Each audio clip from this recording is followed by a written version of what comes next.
जय जिनेन्द्र। नया जो हमारा आज का टॉपिक है वो शुरू करने से पहले जो कल हमने शीला के मामले में जो भी जाना,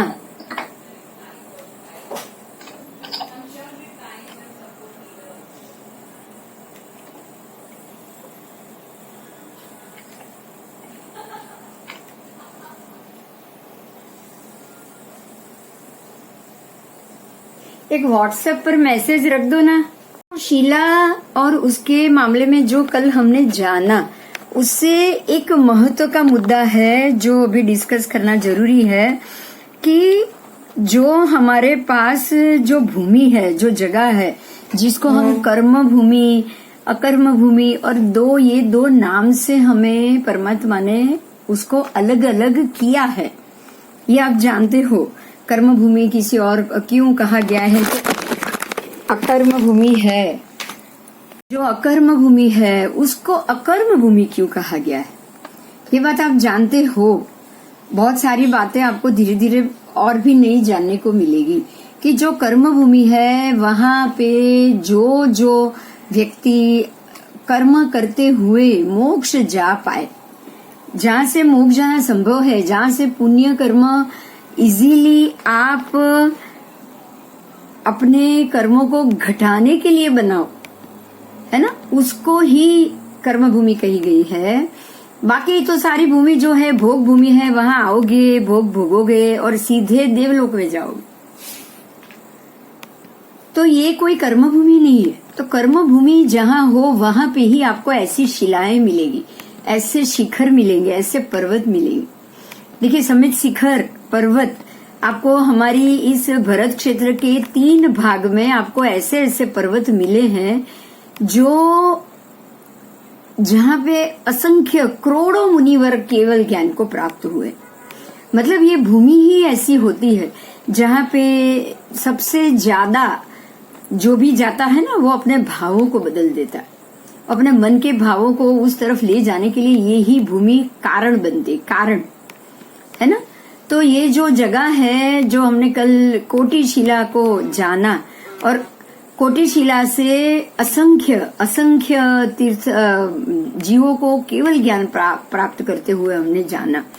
ऐसी कोटि शिला यहाँ पे बहुत सारी संख्या बताई गई थी कि कौन से भगवान के वक्त कौन कौन गए हैं, कितने लोग गए हैं। करोड़ों मुनिवर, 3 करोड़ मुनिवर मुनि सूरत के स्वामी के तीर्थ में, उसके बाद भी करोड़ की गिनती से ही गए हैं। ऐसी भूमि का नाम दूसरा सिद्ध शिला हो गया है, क्योंकि यहाँ से ऐसे ही आपको ये पता होगा पालीताना का नाम सिद्ध क्षेत्र भी कहा जाता है। आपको ये पता होगा, पालीताना है ना, उसको हम सिद्ध क्षेत्र के नाम से जानते हैं। क्यों?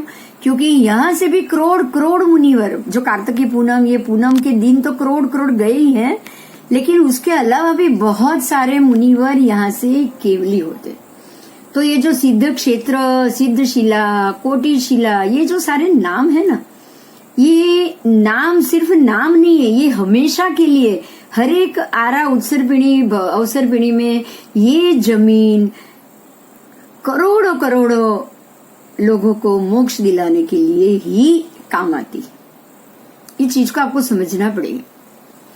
इसके लिए कुछ शब्द आएंगे, भूमि आर्य, जन आर्य, फिर मद आर्य, कुल आर्य। जो आर्य भूमि है ऐसे ही आर्य कुल है, ऐसे ही आर्य मद है।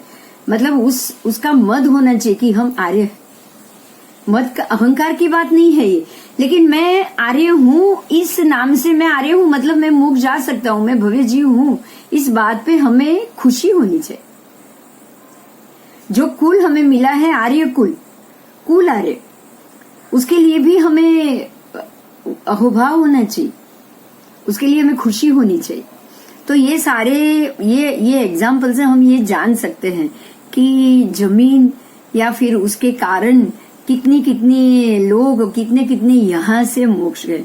उसके बाद हमने कौन कब तीर्थंकर कब होंगे, 63 साल का पुरुष के लिए जाना, 11 रुद्र के बारे में जाना, 9 नारद के बारे में जाना, और ये सारे जीव जो पुण्य बंध कमाते हैं, जिन्होंने उत्कृष्ट धर्म और उत्कृष्ट तप किया है, उनका श्रेय उन्होंने अपनी इच्छाओं में परिवर्तित कर लिया।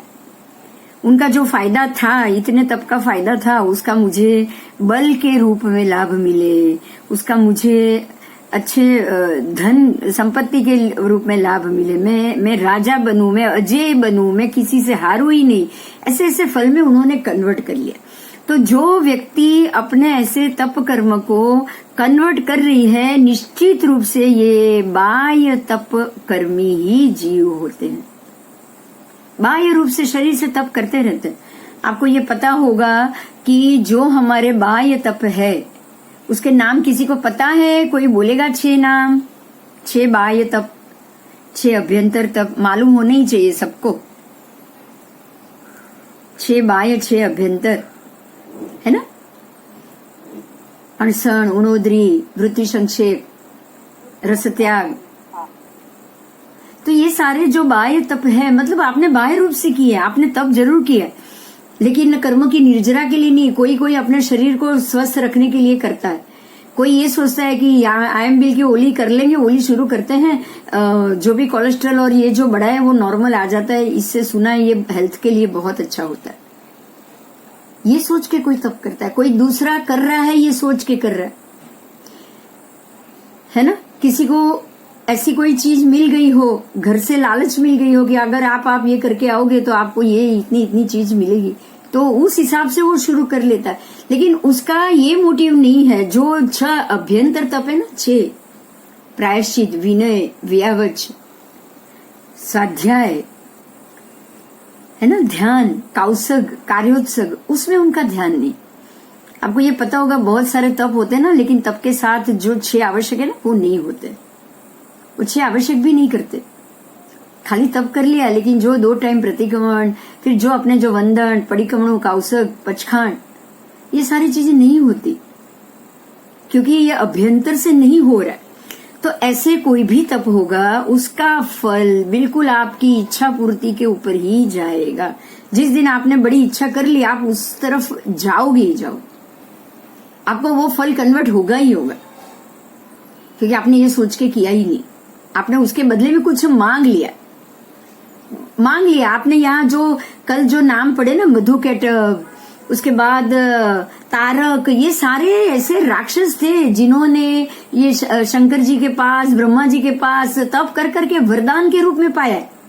यही सारे 11 रुद्र के नाम में आ रहा है, परशुराम, ये सारे यही है, प्रहलाद, यही है सब, कि उन्होंने जो जो तप किया, जो ध्यान किया। रावण जो ध्यान किया, 11 लाख वर्ष तक तप किया, और सारा का सारा उसने क्या मांग लिया कि मैं अजय बनूं, मैं अत्यंत शक्तिशाली बनूं, तभी तो वो प्रतिवासुदेव हुए। ध्यान दीजिएगा, अगर शक्ति मांगोगे तो प्रतिवासुदेव ही बनोगे या वासुदेव बनोगे।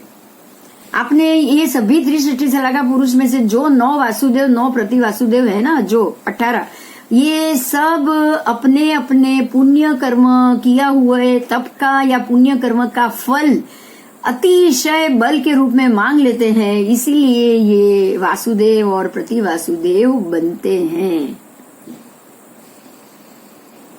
और जिन्होंने अपने तप कर्म को ये रूप में नहीं मांगा, जैसे कि एग्जाम्पल मैं दे रही हूं, आप सुनिएगा ध्यान से। परमात्मा महावीर, जिन्होंने 25वें भव में कितने लाख मांस खमन किए थे ना, 11 लाख से भी ज्यादा मांस खमन किए थे, 11,80,000 के ऊपर मांस खमन किए, मांस खमन के पारने पे मांस खमन। लेकिन उन्होंने कोई चीज मांगी नहीं, बदले में कोई चीज मांगी नहीं मांगी, इसलिए उन्होंने तीर्थंकर नाम कर्म निकाचित हो गया उनका, क्योंकि ये पुण्य उस तरफ जाएगा।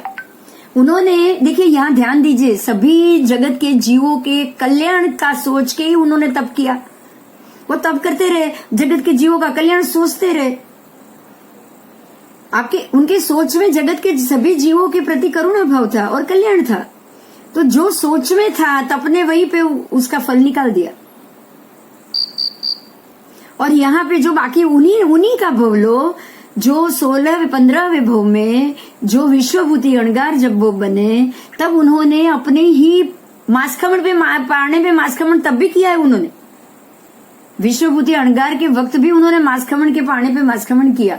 शरीर क्रुश हो गया, गाय ने उड़ा दिया, उन्होंने मांग लिया कि मुझे अतिशय बल प्राप्त हो, तप का फल बल में कन्वर्ट हो गया, तुरंत कन्वर्ट हो गया, क्योंकि उन्होंने वो इच्छा से तो किया ही नहीं कि मुझे संसार के सारे सुखों से बाहर निकलना है। उन्होंने ये तो सोचा ही नहीं। तब दीक्षा लेने के बावजूद भी उन्होंने वैराग्य और अपने कर्म को सभी जीवों के कल्याण के लिए उनकी सोच तब नहीं थी, इसलिए वो तीर्थंकर नाम कर्म भी तब नहीं बांध पाए। हमें यहीं पे ही सोचना है, बस हमें यहीं पे सोचना है।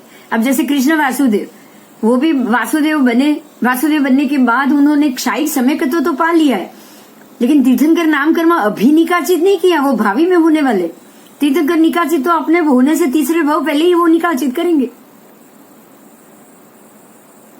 अब क्योंकि वो नरक की गति में जाने वाले, ये भाव में वो तीर्थंकर नाम निकाचित नहीं कर पाएंगे।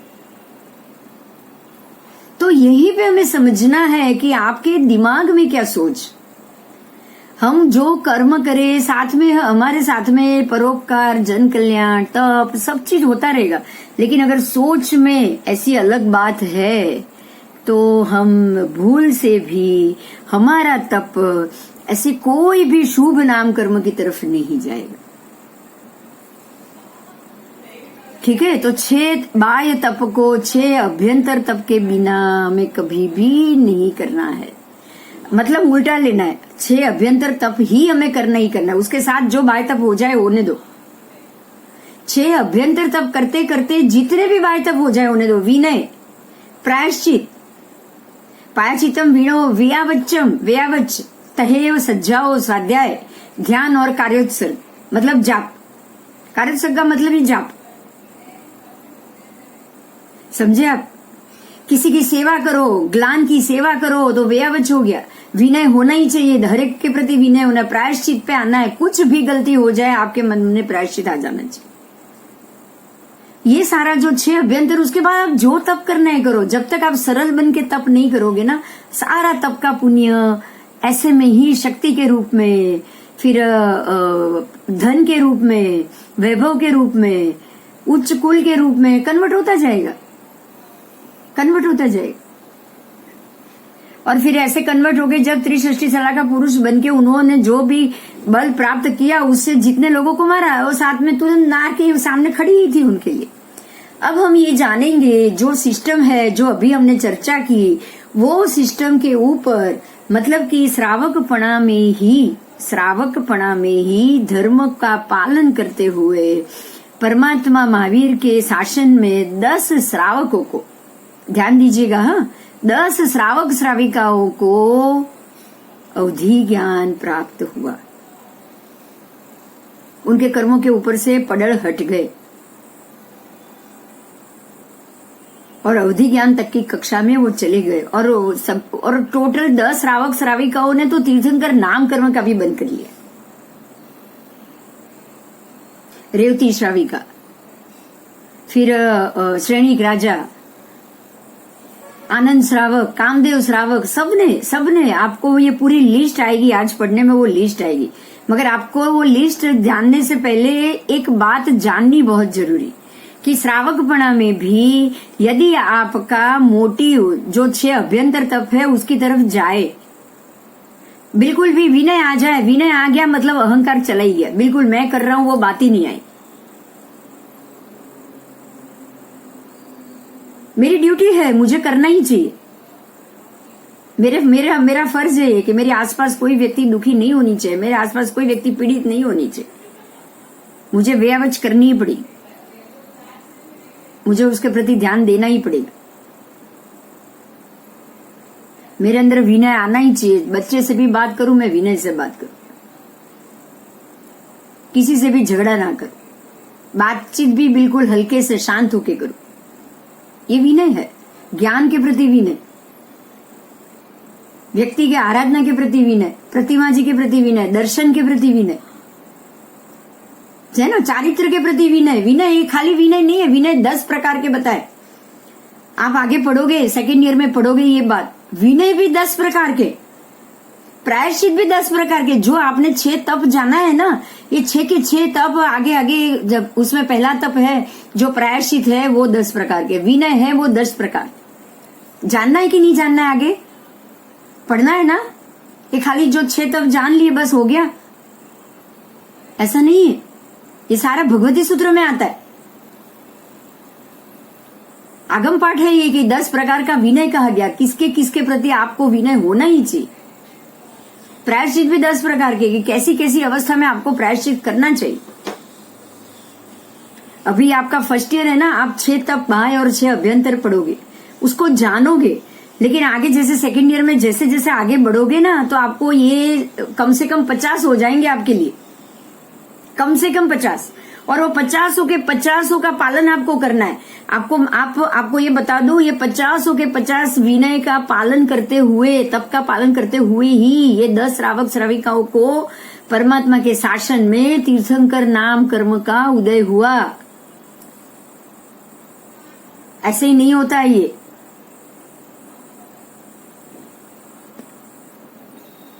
चलो अभी हम जानेंगे, अब थोड़ा सा जानिए आप। पहले तो हम जो 11 गणधर हैं उनकी बात करें, उनके नाम, उनकी लिस्ट, क्योंकि ये परमात्मा महावीर के शासन काल को आप पढ़ रहे हो। सबसे पहले थे इंद्रभूति अणगार, गोबर ग्राम में वो रहते थे। वसुभूति उनके पिता का नाम था, पृथ्वी उनकी माता का नाम था। ठीक है, वो उसके बाद है वो सबसे, उनका जन्म नक्षत्र ज्येष्ठा था, ज्येष्ठा नक्षत्र में उनको जन्म हुआ। फिर गृहस्थ पर्याय था 50 वर्ष, छद्मस्थ 30 वर्ष, केवली 12 वर्ष, उनकी टोटल सर्वायु 92 वर्ष, शिष्यादि परिवार 500 और गौतम था गोत्र। एक बात ध्यान दीजिएगा, ये जो गौतम गोत्र है ना, वो जन्म नक्षत्र के ऊपर से नक्की होता है। आपका जो नक्षत्र है उस नक्षत्र को आपको ये गौतम गोत्र मिलता है। उनका जो नक्षत्र था वो रोहिणी नक्षत्र था जन्म का, तो जिनका जन्म रोहिणी नक्षत्र होगा वो भी गौतम गोत्रीय ही माना जाएगा। ठीक है, ऐसे ही अग्निभूति और वायुभूति, ये 3 ही एक ही माता पिता के 3 भाई। देखिए यहाँ 11 के 11 भाई नहीं है, सबके माता पिता के नाम अलग है। ध्यान दीजिएगा, हम तो यही समझ रहे हैं ना कि सबके सब भाई थे, है ना? बहुत से लोगों के दिमाग में यही बात थी कि ये सारे के सारे भाई, सब गौतम गणधर और सब जो 10 थे वो एक दूसरे के, 11 गणधर थे वो एक दूसरे के भाई थे। ऐसा नहीं है, भाई 3 ही है उसमें, इंद्रभूति, अग्निभूति और वायुभूति, ये 3 गणधर ही भाई है, तीनों का गौतम गोत्र। उसके बाद आओ व्यक्त गणधर, जो कौलाक सन्निवेश के थे, धनमित्र और वारुणी माता, श्रवण नक्षत्र में उनका जन्म, भारद्वाज नक्षत्र, उनकी आयु थी 80 साल। फिर सुधर्मा गणधर, उनकी आयु सबसे ज्यादा थी और उनको केवली पर्याय भी सबसे कम था। अब देखिए सिर्फ 8 साल का ही केवली पर्याय, इसीलिए उनको ये पाठ सौंपी गई। ध्यान दीजिएगा, पाठ भी उसी गणधर को सौंपी जाएगी जब वो केवली ना हो। समझ रहे हो आप?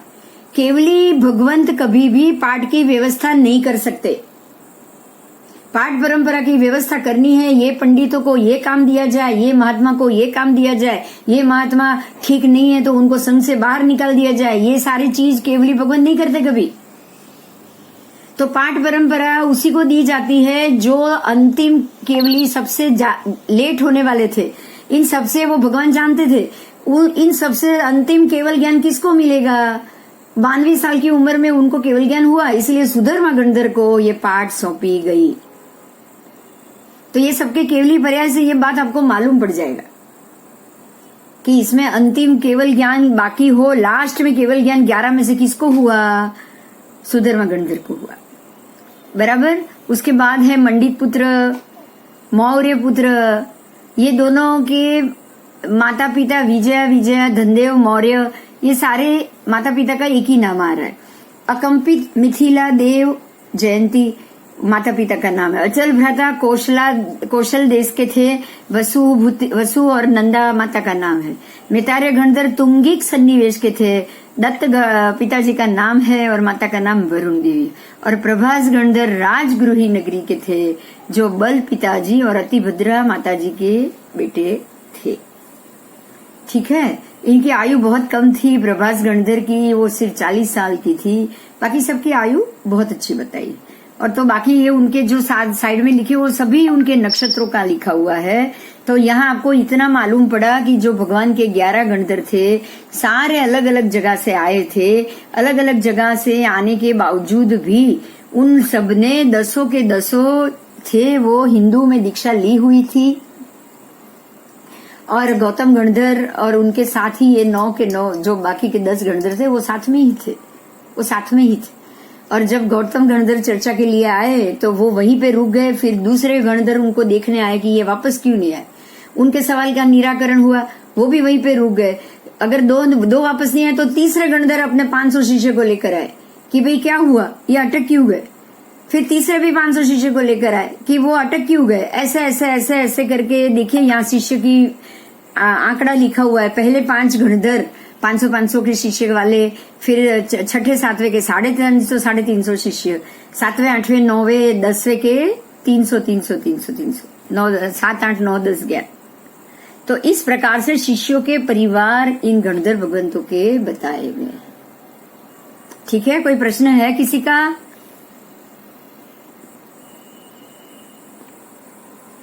चलो आगे जाएंगे। प्रश्न है तो पूछ लेना।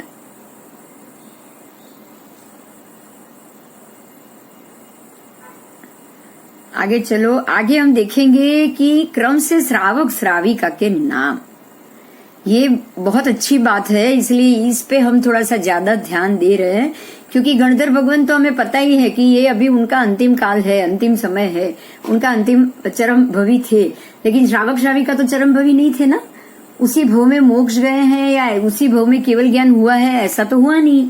तो हम ये जानेंगे कि इनका क्या परिवार था, इनकी क्या स्थिति थी, उसके बावजूद भी उन्होंने किस प्रकार से इतना धर्म किया। देखिए यहाँ नीचे सबसे पहले तो ये भाव श्रावक के 17 लक्षण बताए गए। सबसे पहले तो हम ये लक्षण जानेंगे। हाँ जी, कि भाव श्रावक के लक्षण क्या है। क्योंकि अगर आपको लक्षण पता होगा ना तो ही ये श्रावक ये स्थिति तक पहुंच सकता है, ये मालूम पड़ेगा। हाँ या ना बोलो। ये सारे श्रावक श्राविका ये स्थिति में पहुंचे क्योंकि वो भाव श्रावक थे। ये सारे श्रावक श्राविका इन्होंने क्या क्या किया है, वो कौन से नगर के थे, अब वो यहाँ से कौन से विमान में उत्पन्न होने वाले हैं, ये सारी चीज यहाँ आपको बताई गई है। क्योंकि ये भाव श्रावक थे और ये भाव श्रावक होने के बाद जब वो भाव श्रावक बने तो वो कौन से कारण से भाव श्रावक बने, ये सबसे बड़ी बात है। तो भाव श्रावक के जो लक्षण बताए हैं सबसे पहले हम उसकी चर्चा करेंगे कि भाई भाव श्रावक के 17 लक्षण होते हैं। 17 लक्षण। सबसे पहले तो स्त्री त्याग का परिणाम। स्त्री त्याग का परिणाम, अगर वो स्त्री है तो पुरुष का परिणाम त्याग, और पुरुष है तो स्त्री का त्याग। मतलब कोई भी वस्तु निर्वेदी आना चाहिएगा, यहाँ आना पड़ेगा। निर्वेदी बन जाए, स्त्री को स्त्री से भी लगाव ना हो, पुरुष को पुरुष से भी लगाव ना हो, स्त्री पुरुष को किसी नपुंसक से भी लगाव ना हो। नपुंसक का मतलब कोई चीज वस्तु भी आ सकती। और ये सारी चीज का त्याग करके आपके अंदर वेद की उत्पत्ति घटती जाए, इच्छा घटती जाए, वेद की इच्छा घटती जाए। भोग और कामना, स्त्री वेदी है तो उसको पुरुष की आकांक्षा रहेगी, या फिर नपुंसक की, मतलब अगर स्त्री भी नहीं है पुरुष भी नहीं है। स्त्री त्याग के परिणाम में ना आपको स्त्री को पुरुष से भोग लेना है, ना पुरुष को स्त्री से भोग लेना है, ना स्त्री को स्त्री से भोग कराना है, ना पुरुष को पुरुष से भोग कराना है। बात समझ में आ रही है मेरी? आप निर्वेदी तभी बन पाओगे। और ना ही स्त्री या पुरुष को किसी और वस्तु का उपयोग करना है। जब तक ये आपके अंदर से ये सारी इच्छाएं शांत हो जाएगी तब आप स्त्री या पुरुष के त्याग के परिणाम वाले बनोगे, वेद के त्याग के परिणाम वाले बनोगे, और तभी आप निर्वेदी की तरफ जा पाओगे। ठीक है, हमें निर्वेदी की तरफ जाना है। तो भाव श्रावक में ये सबसे बड़ा लक्षण है कि किसी भी व्यक्ति, किसी भी वस्तु, किसी भी परिणाम के कारण उनके अंदर वेद की जागृति ना हो पाए। इसके बाद है इंद्रिय निरोधक, मतलब इंद्रिय जो पांचों इंद्रिय है, अच्छी चीज देखी है, अच्छी चीज भोगनी है, अच्छी स्मेल लेनी है, अगर बुरी स्मेल आ गई है तो मुंह बिगड़ जाएगा, अच्छी स्मेल पसंद आएगी, अच्छा स्वाद पसंद आएगा, ये सारी चीज इंद्रियों का रस, वर्ण गंध रस स्पर्श, ये सबका निरोधक हो। निरोधक मतलब ये सब से बाहर निकल चुका। इसमें से कोई भी अशुभ वर्ण गंध रस स्पर्श आए ना, तब उसको जुगुप्सा ना हो, मतलब तिरस्कार ना हो, और अगर अच्छी चीज आ जाए तो उसके लिए लालायित ना हो, ये बहुत जरूरी। उसके बाद अर्थ को असार मानने वाला, अर्थ का मतलब यहां धन है खास रूप में, अर्थ प्राप्ति, धन प्राप्ति, धन संपत्ति, ये सबको असार मानने वाला। उसको लगे कि ये धन प्राप्त करने के बाद ही, धन प्राप्त करके उसका उपभोग करने की मन करेगा, उसका उपभोग करेंगे तो सारे इंद्रियों और वो सबसे हमारी पाप क्रिया चालू रहेगी। इसलिए धन ही असार, ये दिमाग में उसके आ जाना चाहिए। संसार को विडंबना जानने वाला, संसार सबसे ज्यादा विडंबना का कारण है। कोई भी चीज यहाँ स्थिर नहीं है, उत्पन्न होती है, उत्पन्न नहीं हुआ, विग में धुए हुआ, कुछ समय तक ही, कुछ समय कलाक घंटे भी नहीं।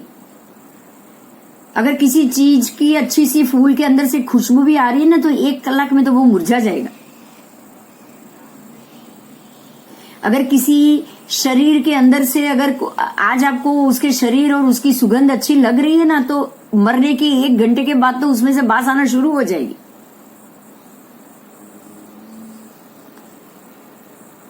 आप ये समझ सकते हो। इससे ये चीज आप उससे जानोगे, आप जान सकते हो। कभी भी ऐसे कोई यूरिनरी में जाए ना, आप मूत्रालय में जाए ना, तो आपको मालूम पड़े कि वहां की गंध और वहां की जो स्मेल है ना, आप ज्यादा दिन वहां नहीं खड़े रह सकते हो। क्यों? क्योंकि ये वहां पे बहुत सारे लोगों के शरीर का कचरा निकला हुआ पड़ा है। आप अपने बाथरूम टॉयलेट में ये चीज नहीं देख पाते हो, क्योंकि तुरंत क्लीनिंग हो जाता है, सफाई कर लेते हो। लेकिन कहीं बाहर कोई मूत्राशय या कोई भी उसमें जाओ ना, सुलभ शौचालय में, तो आपको मालूम पड़े कि आसपास की स्मेल क्या होती है। तब आपको ये सोचना है, यही सोचना है कि ये सारा शरीर के अंदर का कचरा ही है। चाहे किसी और का है, चाहे मेरा है, वो अलग बात। अगर वो और का भी है ना, तो भी वो शरीर का कचरा है। यही आपको समझाएगा, उस तरफ लेके जाएगा कि शरीर किस स्थिति में है, शरीर के अंदर क्या भरा हुआ है। विषयों को कीमपाक फल के जैसे जानने वाला। जब शरीर ही ऐसा नाशवंत है, शरीर ही ऐसा दुर्गंध युक्त है, तो उसी शरीर से भोगे हुए विषयों का क्या फल हो सकता है? क्या फल हो सकता है? तीव्रारंभ कभी नहीं करेगा। ये जानने के बाद ये भाव श्रावक किसी भी सुख का तीव्र आरंभ कभी नहीं करेगा। उसको किसी भी सुख की तीव्र कामना कभी नहीं रहेगी। तीव्र आरंभ का मतलब तीव्र कामना, तीव्र आरंभ का मतलब आरंभ समारंभ, तीव्र जो कामना, जो इच्छा हुई है उसको उपभोग करके पूरा करना, ये हो गया तीव्रता वाला आरंभ।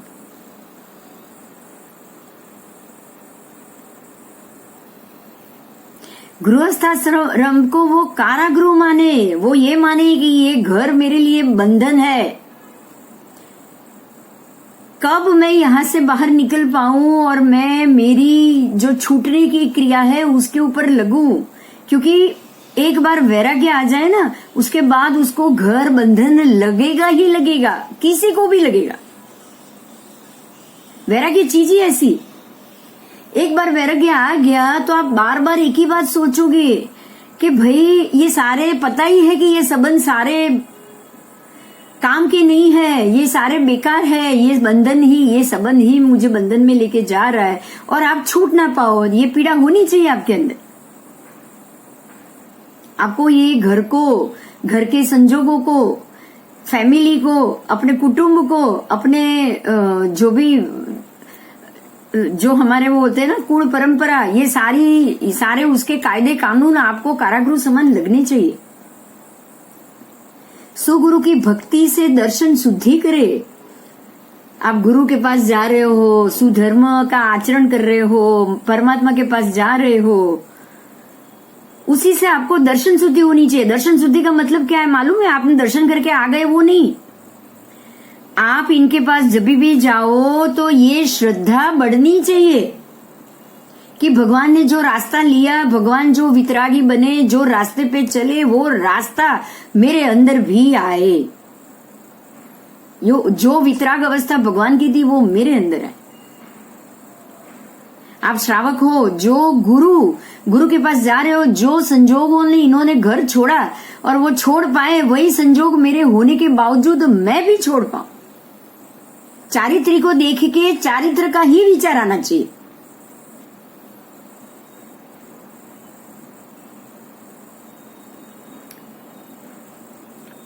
क्योंकि ये वैरागी, ये भाव श्रावक वैरागी हो चुका है। अब उसमें वैराग्य बाकी अब आएगा ऐसी बात ही नहीं, तभी तो वो भाव श्रावक।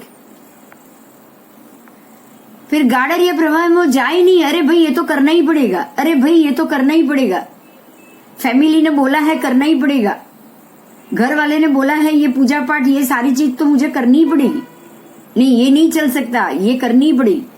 ये गाड़र या प्रवाह हो गया। लोग क्या बोलेंगे?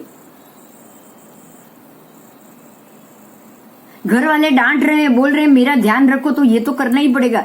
छोड़ दो बाकी सारा काम, छोड़ दो पढ़ना, छोड़ दो मंदिर जाना, छोड़ दो ये छोड़ दो। घर वालों को नाराज नहीं कर सकते, ये तो मुझे करना ही पड़ेगा। ये गाड़र या प्रवाह हुआ। ये हुआ क्या? चल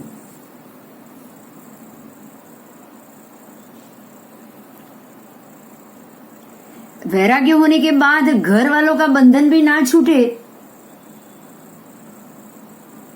तो या तो वैराग्य पूरा नहीं है और या घर वालों का वैराग्य छूटा नहीं।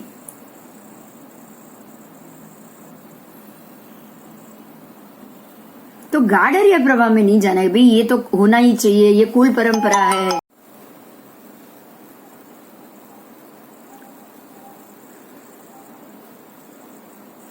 शास्त्रानुसारी प्रवृत्ति करे, शास्त्र के अनुसार ही प्रवृत्ति करे। शास्त्र में कहा है कि भाई अभी राग घटाना है तो घटाए। शास्त्र अनुसार मतलब जो हमारे प्रायश्चित है, विनय है, व्यावच है, प्रतिक्रमण है, षड आवश्यक है, ये सबको समझना। ये शास्त्रानुसार प्रवृत्ति हुई। मनोजीराणम जो सज्जा है ना, उसी में वही लिखा है। मार्गानुसारी के 35 गुण, वो गुण उसके अंदर आने चाहिए, वो शास्त्र की प्रवृत्ति हुई। श्रावक को क्या क्या करना चाहिए, ये सारा जो लिस्ट दिया है वो उसकी प्रवृत्ति हुई। यथाशक्ति दानादि धर्म भी सेवे, जितना हो सके वो दान दे। फिर यश दान भी आ गया, कीर्ति दान भी आ गया, ज्ञान दान, अन्न दान, धन दान, सब प्रकार का दान आ गया। धर्म करने में शर्म ना रखे। पहली बात, कोई ये कह जाएगा, कोई ये कह जाएगा, ऐसी शर्म नहीं रखनी। कोई मुझे ये बोलेगा ये दक्यानुसी है, देखो ये पूरा दिन मंदिर में बैठी रहती है, पूरा दिन उपाश्रम में बैठी रहती है। कोई बात नहीं, कोई बात नहीं, बैठते हैं हमको वही अच्छा लगता है तो बैठते हैं बस। उसमें शर्म नहीं रखनी हमको। और अगर नहीं हो पा रहा है तो मन में जो हम उसको बोलते हैं ना कि खास करके निंदा, गर्हा, मैं नहीं कर पा रही हूं, मैं ये काम नहीं कर पा रही हूं, स्व की निंदा होनी चाहिए। दुष्कृत्य है ये मेरा, दुष्कृत्य की गर्हा होनी चाहिए, ये मुझसे नहीं हो रहा है। ऐसा नहीं कि नहीं हो रहा है चलेगा कोई बात नहीं, उसमें क्या इतना कर रही हूं ना बहुत है, ऐसा बिल्कुल नहीं। जो नहीं कर सकते हो उसके लिए मन में तकलीफ होनी ही चाहिए, होनी ही चाहिए। उसके बाद है राग द्वेष खड़े ना करना है, ये तो बहुत जरूरी। अगर आपका समय से तप नहीं संभाला गया, किसी से समय से काम नहीं हुआ, चौवियार नहीं कर पाया, ये नहीं, कोई बात नहीं, कोई बात नहीं, जाने दो, कोई बात नहीं हो पाया है, कोई बात नहीं। राग करने जाओगे ना अपने तप के प्रति, तो ही दूसरे पे द्वेष आएगा। मेरा ये काम होना चाहिए, मेरा ये संभालना है, मैं ये कर रहा हूं, मैं तप कर रही हूं, मेरा एकासना, मेरा बेसना के टाइम पे घर में जो भी बहू बेटी है सबको समय पे आ जाना चाहिए। ये आप अपने तप के राग के लिए सोच रहे हो।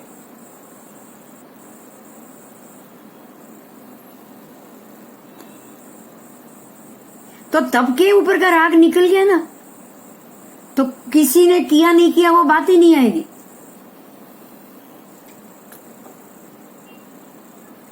और वो राग तब निकलेगा जब आपकी इंद्रियों पे आपका काबू है। 2 चीज मिल गई ठीक है, 10 मिनट मिल गई ठीक है, वो इंद्रियों पे काबू की बात। एक भी चीज मिल गई बहुत अच्छा, दूध खाकर मिल गया बहुत अच्छा।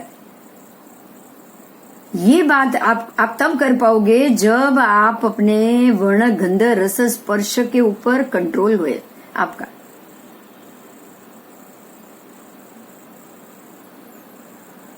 उसके बाद है मध्यस्थ। ये बहुत जरूरी है। मध्यस्थ शब्द को कैसे जानोगे पता है? मध्यस्थ भावना, मैत्री भाव, करुणा भाव, प्रमोद भाव, मध्यस्थ भाव, मैत्री भाव નું પવિત્ર ઝરણું સ્તવન में चारों की चारों भावना आ जाती। मध्यस्थ इंसान तभी हो सकता है जब उसके अंदर से राग भी चला जाए, द्वेष भी चला जाए। जो वितरागी अवस्था है ना, ये मध्यस्थ भावना है। जो स्थित प्रज्ञता है ना, स्थित प्रज्ञ, उसका दूसरा नाम मध्यस्थ भावना है। और स्थित प्रज्ञता हिंदू वेदांग का शब्द है, आपको पता है ना। मध्यस्थ भावना को तो उन्होंने भी बहुत ध्यान से माना है, बहुत जरूरी माना है। अगर वो लोग भी हिंदू भी अगर मध्यस्थ भाव को मानेंगे, मध्यस्थ भाव में आ गए, तो मोक्ष होने में किसी को भी देर लग सकती है क्या? अन्य धर्मलिंगी अगर मध्यस्थ भाव में चढ़ गए तो वितरागी बनते गए, न राग न द्वेष। तो मोक्ष के लिए जरूरी तो वही है कि नहीं? बोलो, वितरागता सबसे ज्यादा जरूरी। इसीलिए मध्यस्थ भाव में अगर आप नहीं आए हो तो आप भाव श्रावक ही नहीं हो। आप समझना, ये कुछ नहीं हुआ, बहुत गुस्सा कर लिया, किसी ने फोन नहीं किया, गुस्सा कर लिया, किसी ने खाना ठीक नहीं बनाया, गुस्सा कर लिया, होता है ना। समय पे खाना नहीं बना, गुस्सा कर लिया।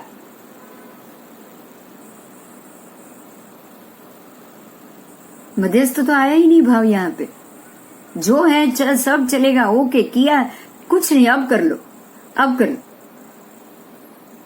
ये मध्यस्थ भाव। फिर है 15वां लक्षण, जो सर्व पदार्थों में क्षणिकता का विचार करे। ये जो भी जगत के पदार्थ है ना, अगर हवा भी है, कभी आएगी कभी बंद हो जाएगी। आप बाहर से पवन भी खा रहे हो ना, तो अभी आई है, 10 मिनट के बाद बिल्कुल पता भी नहीं हिलेगा। बोलो है ना, क्षणिक है कि नहीं है? है। पानी भी ऐसा है, कभी बहुत बरस जाएगा, बहुत बरस जाएगा, और कभी बिल्कुल नहीं बरसेगा। 12-12 साल तक दुकाल पड़ा है, पता है यहाँ पे होता है ऐसा। ये सारी चीज सर्व पदार्थ क्षणिक है, अपने मर्जी के हिसाब से। कल एक बहुत बड़ी बात आई थी आगम में पढ़ने में, अभी मैं बताना चाहूंगी। ये जो बरसात है ना, बरसात, धूप, फिर बिजली, ये सारे देवों की मर्जी के हिसाब से होते हैं।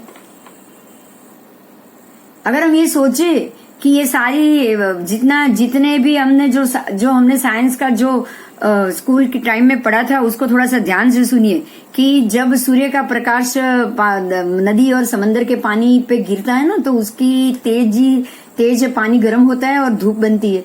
धूप बन के भाप बन के आकाश में जाती है। आकाश में जाने के बाद बादल बनते हैं। हम ऐसा सोचते हैं ना, बादल बनने के बाद जब 2 बादल टकराएंगे तब बारिश होगी। हम सोचते हैं कि नहीं सोचते? हमने ऐसा पढ़ा है कि नहीं पढ़ा है? बोलो, मतलब ऐसा होता है क्या? ऐसा होता है क्या? क्यों नहीं होता है? अगर होता ना तो कभी भी 12.5 साल का दुकाल कभी भी नहीं आता, क्योंकि जब भी दुकाल होता है ना धूप तो होती ही होती है, और दरिया का पानी तो गर्म होता ही होता है कि नहीं होता है? होता है, ये सब होता है। फिर आपको दुकाल कहां से मिला? बोलो।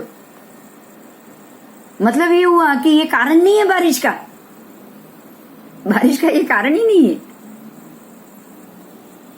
बारिश तो वो बरसात के जो देव होते हैं वो अपनी मर्जी, मूड आ गया तो बरसा दिया, जोर से बरसा दिया, ज्यादा मूड आ गया तो एक ही जगह पे ज्यादा बरसा दिया।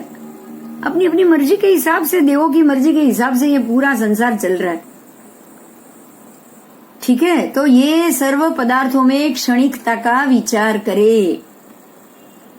તો એનો મતલબ એવો થયો ને કે આપણે કોઈ પેલો રાજ ચડે તો એ રાજના કારણે વરસાદ આવે, यस, એ દેવોનો જ हाँ हाँ, तो मेघ मल्हार गाने से वो जो मेघ कुमार देव है ना खुश हो जाते, એ દેવ ખુશ થતા હશે ને. बस देव खुश हो जाते हैं और आ जाता है। गाने वाले का पुण्य भी देखा जाता है। उसने इच्छा से इच्छा करके गाया ना मेघ मल्हार राग, बारिश की इच्छा से गाया। तो जब इच्छा पूर्ति में इतने मासखमण के तप वाले को इच्छा पूर्ति में वासुदेव और प्रति वासुदेव का बनना मिल जाता है, आपके पुण्य कर्म इकट्ठे हो तो आपके मांगने से जो मेघ मल्हार गाने वाला है वो मांगता है कि अगर मेरे गाने से बारिश आए तो उसका पुण्य बलवान होगा, तो क्या बारिश होगी नहीं? क्या होगी? जरूर होगी। अब आप समझोगे ना तो ये हकीकत मालूम पड़ेगी कि संसार में जो कुछ भी हो रहा है वो सारे ऐसे आसपास के जो करोड़ों देवी देव है ना उनकी मर्जी के ऊपर ये चल रहा है।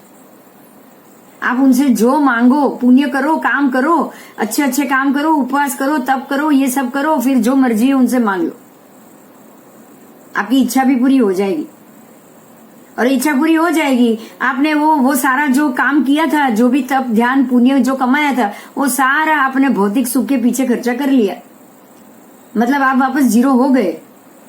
अब फिर से 84 लाख योनि में आप फरो, घूमो, आपने पुण्य जीरो कर लिया। आपने अगर वो पुण्य से अतिशय शक्ति पा ली और जाके किसी 200, 200, 500, 1000 लोगों को मार दिया, अब नरक में जाओ।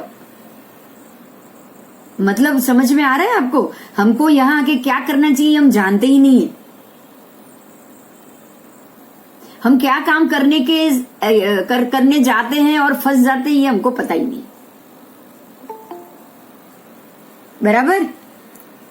हाँ या ना? आप जानते ही नहीं हो कि ऐसी कौन सी कर्म की अवस्था है जो आपको फंसा देती है, आपको पता ही नहीं है। बहुत सारी चीजें मांग लेते हैं, आप अपने मन से भी मांग लेते हो तो वो काम हो जाता है। आपको ये पता है वो प्रसन्न चंद्र राजर्षि उन्होंने मन से ही सोच लिया कि मैं तलवार से इसको यहां मारूं, मैं इसको यहां मारूं, मैं इसको ऐसे मारूं। वो लड़ रहे थे, भगवान को पूछा गया कि अब ये अभी जो हम आए, जो राजा आए क्षणिक राजा, उन्होंने पूछा कि भाई मैंने बाहर उपवन में प्रसन्न राजर्षि को देखा, अगर वो इस समय अपना आयुष्य का बंद करेंगे तो वो कहाँ जाएंगे? भगवान ने कह दिया अभी तो वो 7वीं नरकी में जाएगा अगर उसने आयुष्य का बंद अभी किया। मन के सोचने से ही ना, बोलो, खाली सोचने से ही ना। तो आप ये सोचो कि सिर्फ सोचने से अगर आप इतना बड़ा पाप कर्म और पुण्य कर्म बांध लेते हो तो वो कौन से हिसाब से बनता है? आपने सिर्फ सोचा है, आपने किया नहीं है।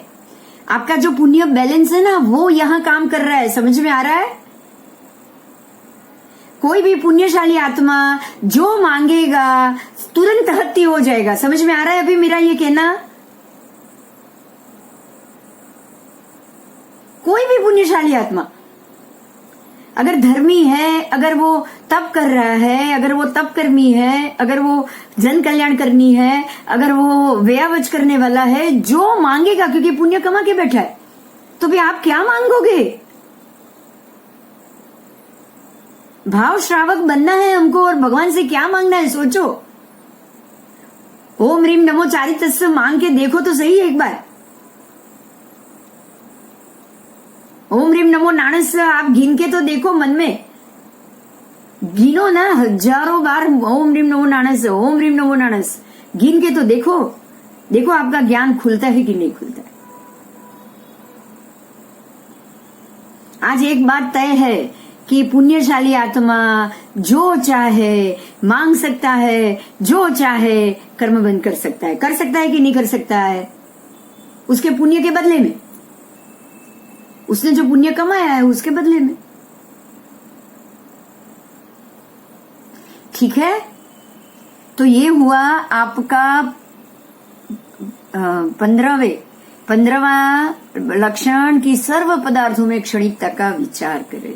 सर्व पदार्थ क्षणिक है, सर्व भोग क्षणिक है, यहां तक कि मेरा शरीर भी क्षणिक है, और क्षणिक चीज कभी भी सुख नहीं दे सकती। वो हमने आगे पढ़ लिया, मालूम है ना आप सबको। क्षणिक सुख, शरीर से पुद्गलिक सुख कभी भी हमें हमेशा का सुख नहीं दे सकती।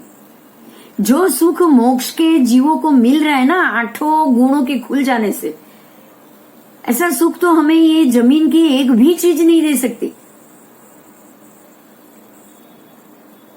इसलिए सर्व पदार्थ क्षणिक है, ये सुख भी क्षणिक है, और ये सुख के अंदर मुझे रहना ही नहीं। ये भाव श्रावक का लक्षण। आगे जाएंगे, विरक्त होकर विषयों को भोगे। आप विषयों को मैं भोग रही हूं, आप भोग रहे हो, गाड़ी को भोग रहे हैं, हम पैसा भोग रहे हैं, कपड़े पहन रहे हैं, भोग रहे हैं, सब भोग रहे हैं। कहीं ना कहीं आपको विरक्तता लानी पड़ी, आपको विरक्त होना है। आप अपने जो भी कपड़े पहन रहे हो, जो भी पर्स लेदर चीज यूज कर रहे हो, कोई भी प्राणी के शरीर का उसमें उपयोग ना हो। आप इतना तो सोच ही सकते हो। सोच सकते हो कि नहीं सोच सकते हो, बताओ। आप ये सोच सकते हो, आपको कपड़े चाहिए, समझ रहे हैं, चाहिए। आज कोई राजा की रानी होगी ना, अगर उसको वैराग्य आ गया ना, तो वो सामान्य कपड़े में नहीं आएगी। वो ये नहीं सोचेगी कि मैं एक जोड़ी 2 कपड़े, बाकी सारे कपड़े, वो आभूषण भी पहनेगी, सब पहनेगी, हर एक चीज वो पहनेगी, लेकिन विरक्त होके। जो स्थिति में, जो घर में आप हो, जो कुटुंब में आप हो, आप श्रावक हो, आपके पति, आपके बच्चों को कभी भी, मतलब हम बोले ना, जुगुप्सा फील नहीं होनी चाहिए कि मेरी माँ ने ये कौन सा वेस्ट निकाल दिया। होनी चाहिए क्या? वो नहीं होनी चाहिए। देखिए, एक बात ध्यान से सुनिएगा। मीराबाई ने श्वेत वस्त्र धारण किए, वो राजा की पत्नी थी ना। अगर उन्होंने पूरे श्वेत वस्त्र में, अगर वो नहीं आते ना, ऐसे जोगन बन के नहीं आते ना, तो राणा कभी भी उनके ऊपर जो भी प्रयोग उसने किया वो करता क्या? नहीं करता। ये ध्यान दीजिए, वो नहीं करता। क्यों? क्योंकि अपने भाई की बहू है, राजघराने की बहू है, और ऐसे कपड़े पहन के सामान्य लोगों के साथ बैठ के भजन गा रही है, उस पे उसको गुस्सा था। पता है कि नहीं? बोलो हाँ या ना। उसका गुस्सा उस बात पे था कि ये उसकी जगह, जैसे जैसे हमारे में जो रानियां और जो आते, जैसे सुलसा का उल्लेख आ रहा है, श्रेणिक राजा और सुलसा का उल्लेख आ रहा है, सुलसा का भी, मैना का भी उल्लेख आ रहा है। अब उस हिसाब से अगर वो रानी बनके उस हिसाब से रहते, तो वो सब भी रानी थी, रही ना, अपने हिसाब से रही कि नहीं रही? आपको ऐसे रहना है कि आप विषयों में के बीच में भी रहो ना, तो भी विरक्त बन के रहो। आप अगर ऐसे अच्छे राजकुमारी जैसे दागीना, गहना, गहने आप अपने कुल के हिसाब से पहनना पड़ेगा, आपको पहनना है। ऐसे ही बेढंगा तो नहीं घूमना है ना। आपके पहन से, आपके रहन सहन से, आपके फैमिली मेंबर को आपके ऊपर गुस्सा आएगा, इतना नहीं है, उसको तो धर्म के ऊपर भी गुस्सा आएगा। आएगा कि नहीं आएगा, बताओ? आएगा। तो आपको यहां ध्यान रखना, ठीक है। उसके बाद आगे जाएंगे, वेश्या के जैसे गृहवास का पालन करे। आपको पालन, अगर गृहवास का पालन करना है ना, हाँ, नहीं समझाई उन्हें, लास्ट नहीं समझ में आया ना। हाँ, बोलो आपने पहले कि यहाँ ये बताओ कि आपके दिमाग में क्या बात आई, फिर मैं समझाती हूँ, लेकिन माझी मतलब समझ नहीं पड़ी भाई। सुनिए, वेश्या के जैसे गृहवास का पालन, मतलब आप घरवास का पालन कर रहे हो, यही बात आ रही है। विरक्त होके विषयों को आप भोग भोगे। आपको वेश्या की तरह गृहवास का पालन करना है। मतलब वेश्या का क्या नियम है, जो उसके यहाँ जो ग्राहक आएगा उसकी जो इच्छा होगी वो पूरी करेगी। बदले में क्या लेगी? वो पैसा लेगी ना, मतलब ड्यूटी करेगी ना, समय अनुसार ड्यूटी। समय अनुसार वेश्या क्या करेगी? भाई जो व्यक्ति आया है, मेरा काम है, जो काम मुझे उसको देना है वो मेरा काम। तो भाई तू आया है तो तू आ, कुछ घंटे के लिए कुछ जो रुपया देना है वो दे, और तेरी जो इच्छा होगी उस हिसाब से मैं काम करूंगी। उसके बाद तू और मैं अलग। बिल्कुल उसके बाद, उसके जाने के बाद उसका ध्यान उसके प्रति रहेगा या अपने दूसरे व्यक्ति के ऊपर रहेगा? बताओ, समझ में आ रही है मेरी बात?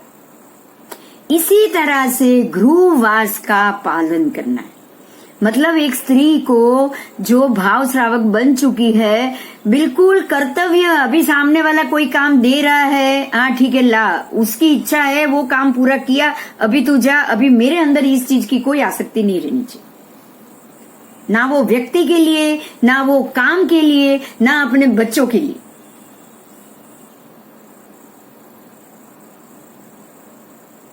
बिल्कुल ड्यूटी समझ के खत्म करना है, ड्यूटी समझ के। उसके बाद वो व्यक्ति या उसके प्रति कोई भी लगाव नहीं होना चाहिए।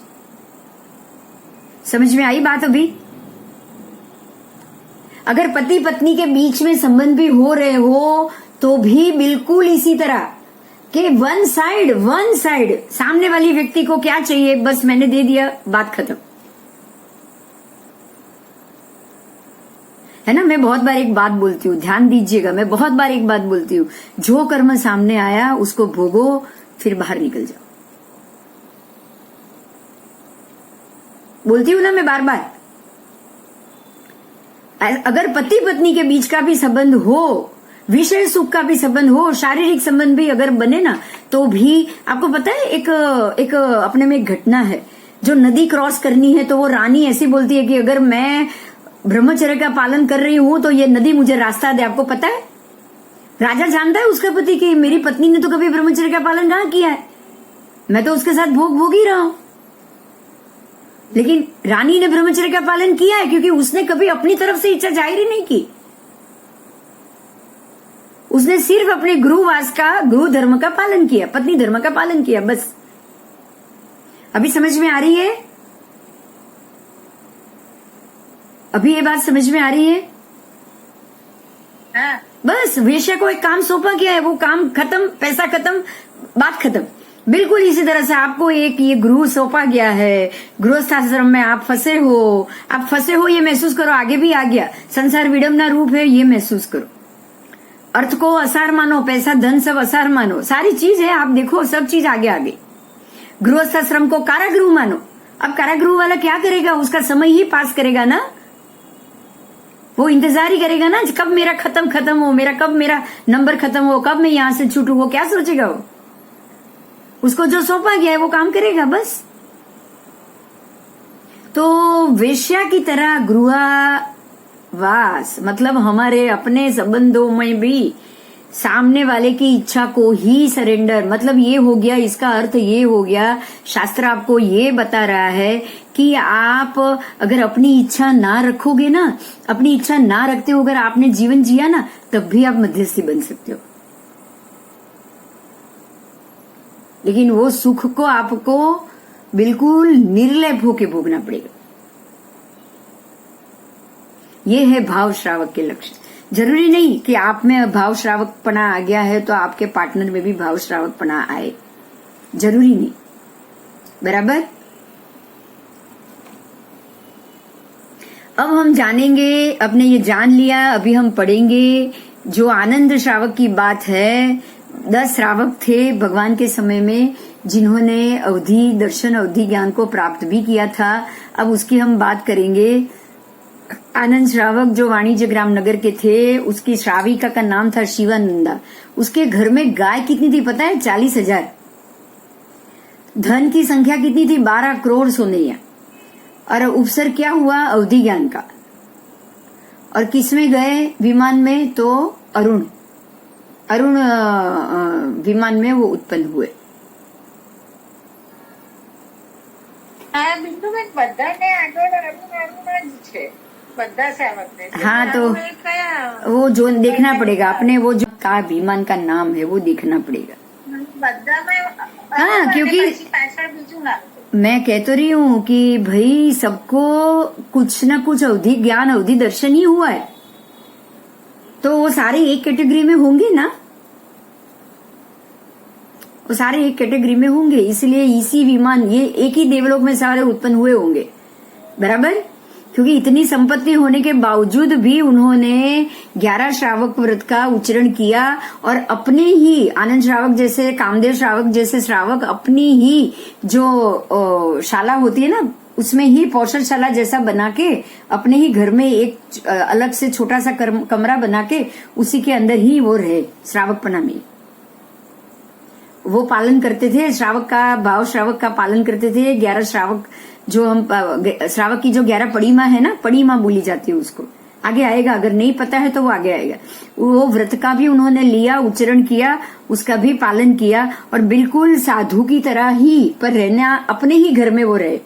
धंधा बिजनेस ये वाणिज्य व्यापार सारा बंद करके। अभी 12 करोड़ सोनैया जिसके धन की संख्या हो और 40,000 गाय हो, आप सोच सकते हो उसकी फैमिली, उसका पूरा विस्तार, उसका घर मकान सब कितना बड़ा होगा, आप सोच सकते हो ना। कितने गायों की गमांड, कितनी जगह की जमीन कितनी होगी उसके पास। उसके बाद है कामदेव श्रावक, वो चंपानगरी के थे, भद्रा श्राविका थी और 60,000 गाय थे, 18 करोड़ सोनैया थे और उसको पिशाच आदि 3 पिशाच आदि का उपसर्ग उनको हुआ। अरुण प्रभ में वो गए। फिर चुलनी पिता, के बाद चुलनी पिता श्रावक का नाम है, वो वाराणसी नगरी के थे, श्यामा श्राविका थी। 60,000 गायों की संख्या थी और 24 करोड़ सोनैया थे। भद्रा माता का उनको उपसर्ग हुआ, मतलब माता के द्वारा ही उनको उपसर्ग हुआ, लेकिन वो अपने ध्यान में और सब में भाव श्रावक के लक्षण में स्थिर रहे और अरुण प्रभ विमान, देव विमान में उत्पन्न हुए। सूर्यदेव श्रावक वाराणसी नगरी के, धन्ना श्राविका और 60,000 गाय की संख्या, 18 करोड़ सोनैया। 16 रोगों का उनको उपसर्ग हुआ, 16 प्रकार के महारोग उनको हुए श्रावकपणा में, और फिर भी वो अपने विचारों में, अपने वैराग्य में स्थिर रहे। अरुण कांत देव में उत्पन्न हुए। चुलनी शतक, आलम्भिका नगरी नाम थी। बहुला श्राविका का नाम, 60,000 गाय, 18 करोड़ सोनैया, उनको स्त्री का उपसर्ग हुआ, लेकिन उसको भी उन्होंने ध्यान से सहन किया और अरुण अरिष्ट में उत्पन्न हुए। कुंड कोलिक, कंपिलपुर नगरी के पूसा श्राविका, 60,000 गाय, 18 करोड़ सोनैया और धर्मचर्या का उनको उपसर्ग हुआ और अरुणज देव विमान में वो फिर उत्पन्न हुए। सद्दाल पुत्र, पोलासपुर नगर, अग्निमित्रा श्राविका, 10,000 गायों की संख्या है, 3 करोड़ सोनैया है। स्त्री घात का उपसर्ग हुआ उनसे और अरुण भूत देव विमान में उत्पन्न हुए। महाशतक श्रावक थे और वो रेवती वगैरह श्राविका के पति थे। जो रेवती श्राविका है ना, उन्होंने तो तीर्थंकर नाम कर्म बांधा है। जो महाशतक की पत्नी रेवती श्राविका है, ये श्रावक भी भाव श्रावक थे और उनकी जो पत्नी थी रेवती श्राविका, उन्होंने तो तीर्थंकर नाम कर्म का बंद कर दिया। भगवान को जो कोड़ा पाक का, जो वोराना का जो प्रसंग है, वो रेवती श्राविका ने बनाया था। राजगृही नगर के थे और 80,000 गायों की संख्या थी। 24 करोड़ सोनैया के धनी थे दोनों और रेवती स्त्री का उनको कुछ उपसर्ग हुआ और वो उस तरफ गए। अरुण वसंतक विमान में वो उत्पन्न हुए। नंदिनी पिता श्रावस्ती नगरी के थे। अश्विनी पत्नी का नाम, 40,000 गायों का धन, 12 करोड़ सोनैया, इनको कोई उपसर्ग नहीं हुआ है और ये अरुण गर्भ में उत्पन्न हुए। साल ही पिता श्रावस्ती नगरी के फाल्गुनी श्राविका का नाम, 40,000 गायों की संख्या, 12 करोड़ सोनैया, उपसर्ग कोई नहीं हुआ। ये अरुण किल देव विमान में उत्पन्न हुए। ठीक है। यहाँ जो तीर्थंकर नाम कर्म बांधा है वो किसी का भी नाम उल्लेख नहीं है। वो कुछ मैं नाम आपको बता सकती हूँ। जो सुपार्श्व भगवान के जो चाचा थे उन्होंने भी यहाँ पे तीर्थंकर नाम कर्म बांधा है। रेवती श्राविका ने भी तीर्थंकर नाम कर्म बांधा है। श्रेणिक राजा ने भी बांधा है। ये सबका यहाँ पे उल्लेख नहीं है। यहाँ सिर्फ वो श्रावकों के ही उल्लेख है जिन्होंने अपने भाव श्रावक में आके देवलोकों को प्राप्त किया है। अब 24 तीर्थंकर परमात्मा की फोटो और उनके ध्यान दे दीजिए। ऋषभ देव भगवान, उनका लांछन है वृषभ, फिर अजितनाथ भगवान, उसके बाद संभवनाथ भगवान, अभिनंदन स्वामी, सबके लांछन है, आप जानते हो। मैं सबका अभी नाम नहीं बोल रही हूँ। 24 तीर्थंकर परमात्मा है और उन सबका लांछन के साथ परमात्मा का ये उल्लेख है, क्योंकि 24 तीर्थंकर परमात्मा एक के बाद उत्सर पीढ़ी अवसर पीढ़ी में यहाँ हमारे इस अवसर पीढ़ी में हुए हैं। अभी का काल अवसर पीढ़ी का है, क्योंकि दिनों दिन ये सब घटता जाता है। ठीक है। धन ज्यादा होने से कोई व्यक्ति उसको असार नहीं मानता।